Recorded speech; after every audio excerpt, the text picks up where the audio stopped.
ઓમ શાંતિ. દાદી પ્રકાશમણીજીની 18મી પુણ્યતિથિના ઉપલક્ષમાં પ્રજાપિતા બ્રહ્માકુમારી ઈશ્વરી વિશ્વવિદ્યાલય દ્વારા એક સુંદર બ્લડ ડોનેશન મેગા પ્રોગ્રામનું આયોજન થયું અને સુંદર શરૂઆત થઈ. એની ઓપનિંગ પણ ખૂબ સરસ થઈ કે જે રક્તદાતાઓ છે એમણે બળી ચડીને આ કાર્યક્રમમાં ભાગ લીધો અને ખૂબ ઉમંગ ઉત્સાહથી બધા બ્લડ ડોનેટ કરતા હતા. અને આ પ્રોગ્રામમાં પણ વિવિધ મહેમાનો અને વિવિધ સંસ્થાઓના જે પણ વડા છે એ પણ હાજર રહ્યા. એ બદલ એમનો પણ આ સંસ્થા ખૂબ આભાર માને છે. અને આ પ્રોગ્રામ અહીંયા જે કરવામાં આવ્યો એનું લક્ષ્ય હતું કે આપણે આજે નહીં તો કાલે રક્તદાન જરૂર કરીએ અને રક્તદાન કરવા માટે એમને પ્રેરિત કરવા માટે, જાગૃત કરવા માટે આપણે અહીંયા 1 કલાકનો આ પ્રોગ્રામ જે કર્યો.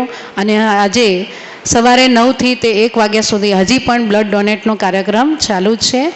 તો જે પણ અહીંયા આવ્યા છે એમના સંબંધીઓ પણ આનો લાભ લે અને હજી પણ એ બ્લડ ડોનેટ કરી શકે છે એવી આશા સાથે સુંદર અહીંયા પ્રોગ્રામ રહ્યો. ઓમ શાંતિ.